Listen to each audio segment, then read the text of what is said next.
अमरावती गुन्हे शाखेची धडक कारवाई, दोन धारदार तलवारींचा दहशत पसरवणारा रेकॉर्डवरील गुन्हेगार ताब्यात. अमरावती शहरात अवैधरित्या शस्त्र बाळगणाऱ्या गुन्हेगारांविरोधात पोलीस आयुक्त राकेश ओला यांच्या आदेशानुसार गुन्हे शाखेनं कडक मोहीम हाती घेतली आहे.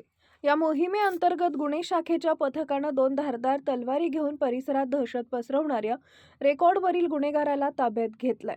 आज दिनांक 2 फेब्रुवारी 2026 रोजी गुन्हे शाखेचे पथक पेट्रोलिंग करत असताना गुप्त बातमीदारामार्फत खात्रीशीर माहिती मिळाली.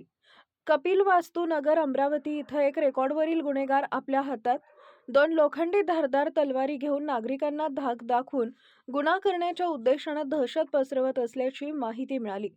सदर माहितीच्या आधारे पोलीस निरीक्षक संदीप चव्हाण यांच्या नेतृत्वाखाली गुन्हे शाखेच्या पथकानं तात्काळ कारवाई करत संशयित इसमास ताब्यात घेतले.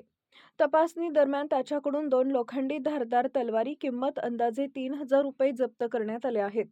ताब्यात घेण्यात आलेल्या आरोपीचे नाव प्रफुल्ल सागर वानखेडे, वय वर्ष 21, राहणार कपिल वास्तू नगर अमरावती असं असून त्याच्या विरुद्ध पोलीस स्टेशन गाडगेनगर इथं आर्म ॲक्ट कलम 4/25 तसेच महाराष्ट्र पोलीस कायदा कलम 135 अंतर्गत गुन्हा दाखल करण्यात आला आहे.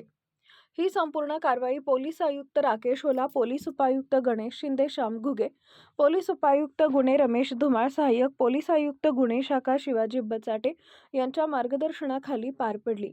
कारवाईत गुन्हे शाखेचे पोलीस निरीक्षक संदीप चव्हाण, सहाय्यक पोलीस निरीक्षक महेश इंगोले तसेच पोलीस अंमलदार गजानन ढेवले, मनोज ठोसर, आस्तिक देशमुख, मंगेश परिमल, विशाल वाघ पांजर, मिर्झा नईम बेग, विकास गुडधे, सागर ठाकरे, योगेश पवार, चालक संदीप खंडारे यांनी सक्रिय सहभाग घेतला.